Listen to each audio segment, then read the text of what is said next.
Hello students, my self doctor Akhilesh Verma. स्वागत है आपका आपके YouTube channel Verma coaching classes में। आज हम स्टूडेंट्स जो स्टडी के लिए टॉपिक सिलेक्ट किया आज के लिए अपने हार्मोन्स है। ये आपके पास 12th में चैप्टर है बायोमोलिक्यूल्स से बिलोंग करता है। तो what are hormones? Hormones are the biochemical substances और secretions which are secreted from glands. Biochemical इसलिए बोला है बिकॉज ये जीवों के शरीर में होता है, बायोलॉजिकल ऑर्गेनिजम्स की बॉडी में रिलीज होता है, इसलिए इसको बायो बोला है। और केमिकल इसलिए because just like a chemical, तो that's why it called biochemical secretions which are secreted from glands.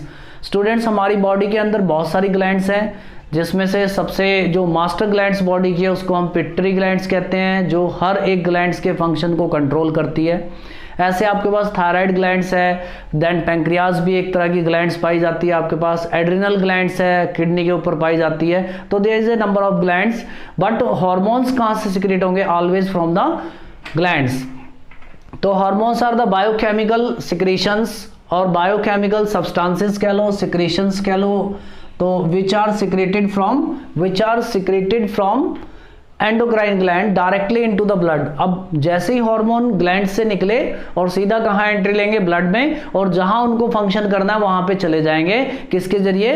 Blood के जरिए। यानी कि ब्लड जो आपकी बॉडी के अंदर है वो बहुत सी चीजों का कंडक्शन करता है। ऑक्सीजन का कंडक्शन कौन करता है? ब्लड। CO2 कौन कंडक्ट करता है? ब्लड। पूरी बॉडी में ग्लूकोज सप्लाई कौन करता है? ब्लड। देन हार्मोन्स का कंडक्शन भी कौन कर रहा है? ब्लड ही कर रहा है। तो ब्लड के जरिए डिफरेंट बॉडी पार्ट्स में चले जाएंगे जहां इसका फंक्शन होगा। And also responsible for the proper growth, development and metabolism of the body.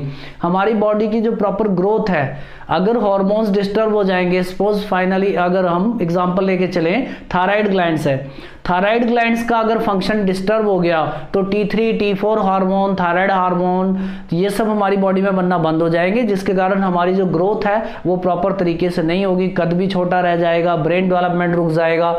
In the same way अगर इंसुलिन हार्मोन की कमी हो जाए, इंसुलिन हार्मोन आप सबको पता है कि रिस्पॉन्सिबल है हमारे पास पैंक्रियाज से सिक्रेट होता है, और रिस्पॉन्सिबल किस चीज के लिए? That will convert the glucose into glycogen, और उसके बाद वही ग्लाइकोजन कहां जाके स्टोर होता है? लीवर में। हम इसकी डिटेल में भी बात करने वाले हैं। यानी मेटाबॉलिज्म को भी कंट्रोल कर रहा है हार्मोन्स, ग्रोथ को कंट्रोल कर रहा है हार्मोन। डेवलपमेंट, ग्रोथ और डेवलपमेंट में बेसिकली अंतर यह है कि ग्रोथ मतलब क्या है कि आप बॉडी से तो ग्रो कर रहे हैं, लेकिन आपके बॉडी ऑर्गन्स प्रॉपरली वर्क कर रहे हैं क्या? आपका ब्रेन डेवलपमेंट भी साथ साथ चल रहा है? तो that means of growth, development and metabolism of the body.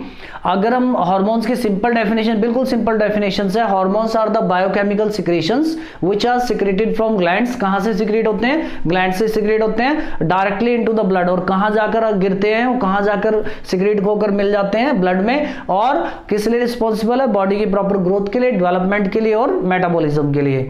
अगर हम इसको अब क्लासिफाई करते हैं, it is broadly classified into 3 categories, 3 classes, that is the peptide hormone, steroid hormone and amines hormones।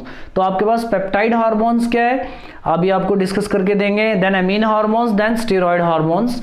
और फर्स्ट ऑफ ऑल जो peptide hormones है उसके 4 टाइप्स बताए गए हैं। एग्जांपल लिया गया है कि पेप्टाइड हार्मोन्स में इंसुलिन हार्मोन एक पेप्टाइड हार्मोन है, ऑक्सीटोसिन हार्मोन एक पेप्टाइड हार्मोन है, वैसोप्रेसिन हार्मोन एक पेप्टाइड हार्मोन है, एंजियोटेंसिन हार्मोन एक पेप्टाइड हार्मोन है।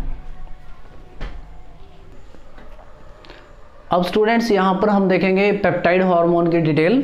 पेप्टाइड हार्मोन जो फर्स्ट क्लासिफिकेशन में फर्स्ट मेंबर है पेप्टाइड हार्मोन।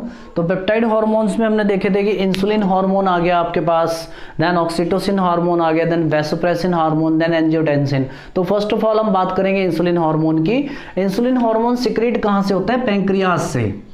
आपकी बॉडी में पैंक्रियाज है, कहां पर है? ठीक स्टमक के नीचे। स्टमक के नीचे क्या पाया जाता है? पैंक्रियाज पाया जाता है। और वो जो पैंक्रियाज है उसमें बहुत सारी सेल्स है, alpha cells, beta cells, gamma cells, delta cells. तो जो पैंक्रियाज की जो बीटा सेल्स है वो इंसुलिन हार्मोन का सिक्रेशन करती हैं, वो इंसुलिन हार्मोन का सिक्रेशन करती है। यानी कि अगर आप बात करें यहां से कि जो इंसुलिन हार्मोन है कहां से सिक्रेट होता है? पैंक्रियाज से। और पैंक्रियाज की कौन सी सेल से? बीटा सेल से। देन इसका फंक्शन क्या है? फंक्शन ये है कि जो भी आप खाने पीने में जो भी चीज़ें यूज़ करते हो, आपने रोटी खाई है, आपने राइस लिया है, ये जो भी चीज़ें ली हैं, आपने बहुत सारा पोटैटो, सबका जो एंडिंग पार्ट होता है आफ्टर डाइजेशन क्या बनता है? Glucose. That is called as digested food, that is called as glucose. अब ये ग्लूकोज आपका इंटेस्टाइन में बनकर के तैयार हो चुका है, बहुत सारे पॉलीसेकेराइड्स टूटे हैं, स्टार्च टूटा है, और इस तरह से आपको फाइनली क्या मिला है? ग्लूकोज। तो आपके पास जो ब्लड में क्या आ चुका है? ग्लूकोज। तो ब्लड में जो ग्लूकोज का लेवल है इस समय हाई हो जाएगा, यानी कि जब आपने खाना खाया तो आफ्टर डाइजेशन 2 से 3 घंटे बाद ब्लड में ग्लूकोज का लेवल बढ़ता है, और उसके बाद आप फिर खाएंगे वो लेवल और बढ़ेगा। डायरेक्ट शुगर खाएंगे, कोई ज़्यादा ही मीठी चीज़ आप खा रहे हैं तो लेवल और बढ़ेगा। तो अब यहाँ पर जो इंसुलिन हार्मोन है उसका क्या फंक्शन आता है? ये जो इंसुलिन हार्मोन है वो सारे ग्लूकोज को कन्वर्ट कर देता है ग्लाइकोजन में, वो कन्वर्ट कर देता है ग्लूकोज को ग्लाइकोजन में, और ये क्या होता है? Stored in liver. और अब ये जाकर के स्टोर्ड कहाँ हो जाता है? लीवर में।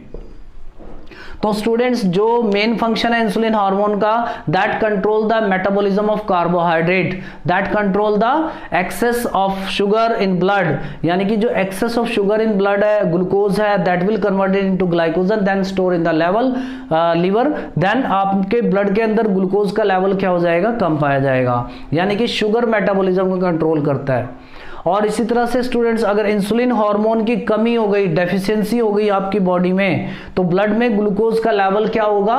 राइज हो जाएगा। और जब ग्लूकोज का लेवल राइज होता है, और जब ग्लूकोज का लेवल मोर देन 180 मिलीग्राम पर 100 ml ऑफ ब्लड चला जाएगा, तो now this is called as diabetes, diabetes mellitus, उस साइड चला गया केस। तो फिर इंसुलिन हार्मोन का क्या फंक्शन है ये आपको पता लग गया, यही आपने लिखना भी है। इसके बाद अगर हम इसकी केमिस्ट्री में जाएं तो it contain 2 chain of amino acids. Students, ये लास्ट वीडियो में आपको क्लियर कर दिया गया था कि जब अमीनो एसिड्स आपस में ज्वाइन होती है किसके जरिए? पेप्टाइड बॉन्ड के जरिए। तो पेप्टाइड बॉन्ड से जुड़ करके अमीनो एसिड्स की लॉन्ग चेन बन जाती है। तो इसी तरह से अभी जो आपके पास ये इंसुलिन है, इसमें टोटल 51 अमीनो एसिड्स पाए जाते हैं, टोटल 51 अमीनो एसिड्स पाए जाते हैं। लेकिन ये 51 एकदम से एक ही लाइन में नहीं है, ये 2 चेन की फॉर्म में एग्जिस्ट करते हैं। It contain 2 chain of amino acid, 1 chain contain 21 amino acid, that means एक चेन है उसमें कितने अमीनो एसिड्स आ गए आपके पास? 21।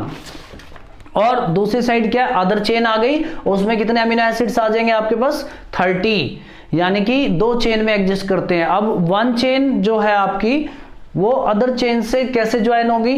By the disulphide bond. Means कि इस तरह से एक अमीनो एसिड्स की चेन है ये, और ये दूसरे अमीनो एसिड्स की चेन है, ये बीच में डाइसल्फाइड बॉन्ड पाया जाएगा इस तरह से, ये सल्फर के बीच में इस तरह से, ठीक है। तो ये जो 2 चेन आप देख रहे हैं अमीनो एसिड्स की, एक ये और एक ये, अब इस पे मुझे लिखना है अगर, तो मैं glycine, lysine, leucine, isoleucine, tryptophan, alanine, जो भी इसमें इन्वॉल्व होता है, इतना आपको ज़्यादा डिटेल में नहीं जाना है कि वो 21 अमीनो एसिड्स के नेम क्या है, 1 बाय 1 एक के बाद एक कौन सा अरेंज हो रहा है, वो सब नहीं लिखना है। ठीक है कि अमीनो एसिड्स की एक चेन हो गई और ये दूसरी चेन हो गई और उनके बीच में डाइसल्फाइड बॉन्ड बनता है।